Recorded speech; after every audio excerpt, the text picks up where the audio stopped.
இன்னைக்கு நம்ம யாரை பற்றி பேச போகிறோம் அப்படின்னா தல ஏகே அப்படின்னு அழைக்கப்படுற மிஸ்டர் அஜித்குமாரை பற்றி சினிமா தாண்டி அவர் பண்ண சாதனையை பற்றி தான் இன்னைக்கு நம்ம எபிசோட்ல பார்க்க போகிறோம். நான் உங்கள் Sudhakar. Welcome to ginger cup diaries.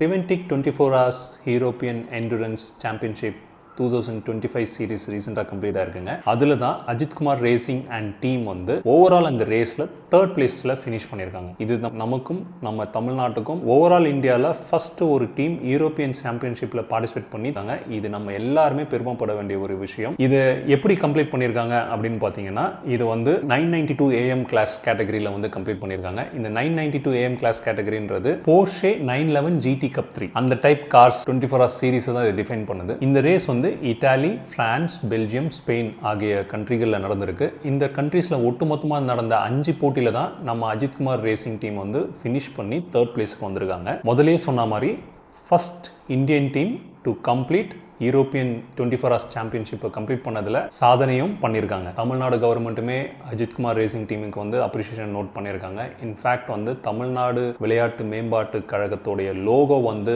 Ajithkumar racing குரூப்பில் அவங்களுடைய கார்ஸ்லையும் அவங்களுடைய ஆக்சசரிஸ்லையும் அவங்களுடைய ஜெர்சிலையும் அவங்க வந்து ப்ரொமோட் பண்ணியிருக்கிறத சொல்லியிருக்காங்க. ரசிகராக நமக்கு வந்து சில கருத்து வேறுபாடுகள் இருக்கலாம், நமக்கு அவர் படங்கள் பிடிக்கலாம் பிடிக்காமல் இருக்கலாம். பட் ஒரு மனிதன் சாதிக்கணும் அப்படின்னு முடிவு பண்ணால் அவனுக்கு அவனோட ஏஜோ அவனோட பணமோ புகழோ எதுவுமே அதுக்கு ஒரு தடையா இருக்கக்கூடாது. மிஸ்டர் அஜித்குமார் வழியா நம்ம எடுத்துக்க வேண்டிய லெசன் அப்படின்னு நினைக்கிறேன். அதுவும் இந்த மாதிரி ஒரு சூழ்நிலையில இளைஞர்களை எப்படி அவங்களுடைய அதிகார அரசியலுக்கு பயன்படுத்த முடியும் அப்படின்னு யோசிச்சுட்டு இருக்கிற டைம்ல ஒரு மனிதன், நீங்க உங்களோட பேஷனை தேடி போங்க, உங்களுடைய வாழ்க்கையை தேடி போங்க. சாதிக்கிறதுக்காக உங்களோட ஏஜும் உங்களோட காலமும் உங்களோட வாழ்க்கையும் தடையா இருக்கக்கூடாது அப்படின்றத நமக்கு மிஸ்டர் அஜித்குமார் சொல்றாரு அப்படின்றது தான் எனக்கு நான் எடுத்துக்கிற ஒரு விஷயம்.